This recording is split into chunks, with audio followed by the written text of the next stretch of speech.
Thank you for watching The Guy Dawson Show at the World Center of Broadcast Media, WCOBM.com. By the way, the chat line is open. We have a couple of people that are sitting on the chat line, but if you'd like to be a part of this broadcast, you can go to, well, you're already on WCOBM, aren't you? If it's live, go on there and send us out a chat. We love to communicate with you. Kwan always loves it when people tell her how beautiful she is. And please tell us who is the most beautiful one. So I know you'll pick a guy over me. Okay, yeah, okay.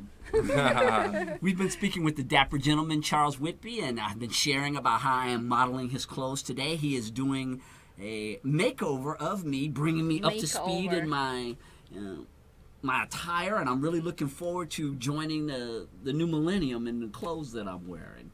Because now I see how sharp, when you wear something sharp, then you really see how sharp some people are in the world. Boy, some people really have nice clothes.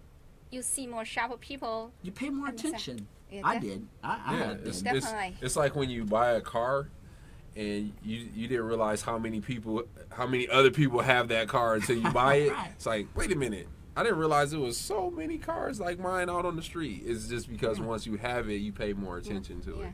Welcome, join the club. I will be the next. You will be the next.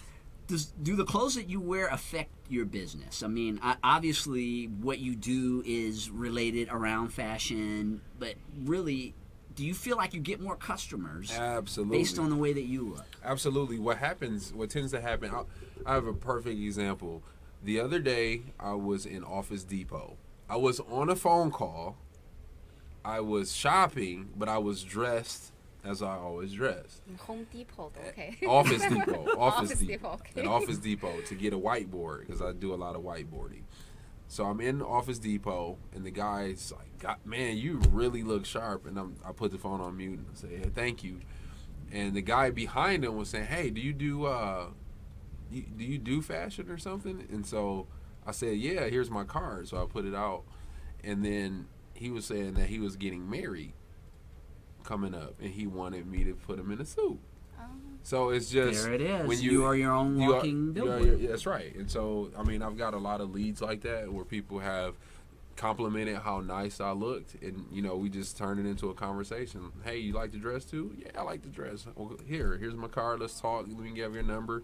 Let's get together, have some coffee, understand what you like. And then once I get the fabrics in front of them, it's a sealed deal. Oh, I know. And again, like Charles was talking about, the experience of sitting down with the fabrics, feeling them. Were you there that day when I was doing that with him? And what an amazing experience that is, to look at the fabrics, the colors, and all the different choices that you have. There's something for everyone out there. Absolutely. Yeah, it's a fit if you're really conservative, if you're really flamboyant, or if you're somewhere in the middle. I like to consider myself edgy, borderline flamboyant. My suit today is probably as edgy as you'll ever see me wear, but it's still a conservative color, blue with the red. But I mean, you can play however you want to play, and obviously there's different occasions where you wear different things, and we also talk about that during the consultation, is where would you wear the garment that you're going to wear, right? I want to make sure that I put you not only in a custom fit, but in a custom situation, so that wherever you're going to wear your clothes to, we match that fabric and that lining and those details with that place that you're going to wear, or those places that you're going to wear that suit. Yeah. So, go ahead, Quan. A lot of people have a thought says buy things not made in China. But for the fibers, saying that? No, some people do. When they go into the store, they say, "Oh, you don't want to buy something made in China." A lot of people have that kind of. I don't know. It's not against Chinese culture. It's just the experiences or something. You can't buy much, can you? Some people have the mentality is buying U.S. car. Even they prefer a European car for the quality. They just have a, Well, I think it has a lot to do with patriotism. When people don't want to buy something made in another country, it's because they want to support their country, right? And I understand that, and so I have, some of my, like I mentioned before, some of my tailors are in China, but I have tailors in Thailand and also in the U.S. as well. So I mix it up because I'm conscious of that as well. I understand that, everybody doesn't want a garment that's made overseas, or people don't want to buy accessories. All of my accessories are made in America. Like all of the ones that I carry right now, they're all American-made accessories. So, I mean, I definitely can cater to whatever. I mean, you do have people who are picky about that, right?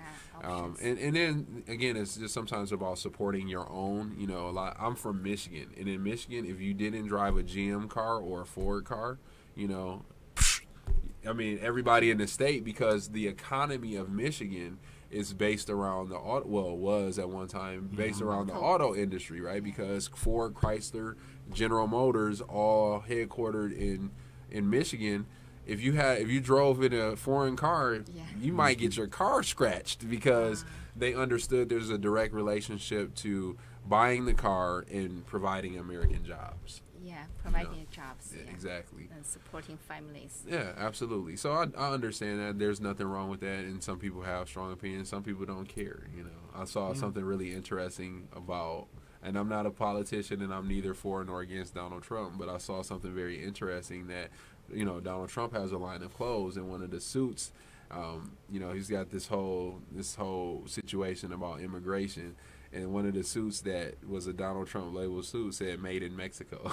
So Is it really? Yeah, it was pretty funny. Yeah, isn't that ironic? Yeah, so it was pretty funny because, I mean, to some people it's important, to some it's not, and to even some brands it's not, And so we try to make it flexible for people. Obviously, it's going to cost more money to have an American-made garment. Yeah, I would think so. Yeah, most absolutely. Cases, and some people are willing to pay that, And, yeah, I think it's great that you offer them the option of being able to do that, rather than just saying, "This is what I have, take it or leave it." Right. I mean, you're covering a lot of bases in doing that, and I think your business will definitely benefit, because you will come across people like you were saying, Quan, who just don't believe in buying anything other than American, but you're a businessman. Yeah. So you have to. It's interesting being a business person. That's a totally different perspective. Understanding your customers' needs, it is, why and also they have a mind frame certain ways, right? And they give the options and then the also flexibilities to your business. Also, understanding the nature of a small business. Sometimes you have to be strategic about how you invest your resources as you're starting your business. I had a conversation with there's some things that I do some people that work for me that are not on shore. There are people that I have doing things for me, whether it be related to my social media or whether it's related to my graphics. I have people that are offshore that work for me. And I had a gentleman I was in Florida, and he was really upset with me when he heard me having a conversation with some of the young people that I'm mentoring about outsourcing work. And I said, listen, either I don't do business because I can't afford American labor right now, or I do business in offshore, and then I create an economy where I'm able to hire later. So if you don't understand that dynamic as a business person, you may not make it. You have to be very able first. Yeah, exactly. It's a broader perspective. Absolutely. Charles, thank you so much for stopping by and having me look like a miniature dapper gentleman. That's what I call myself. How can the viewers get more information about how to be suited, absolutely, male or female, like this? So the easiest way is the dapperg.com. We have a lot of our products there. The contact information is there. Contact@thedapperg.com is the email that you can reach us at. Again, contact@thedapperg.com. Thedapperg.com. Follow us at thedapperg on all social media. How you spell it? Dapper G. THEDAPPERG. Double P. And we thank you all for tuning into this week's edition of the Guy Dawson Show with the illustrious Quan, and we look forward to next week's show. I know we'll have fun, won't we, Quan? More show, and with my new suits, hopefully soon. Soon. Thank you all for tuning in, and see you next Thursday.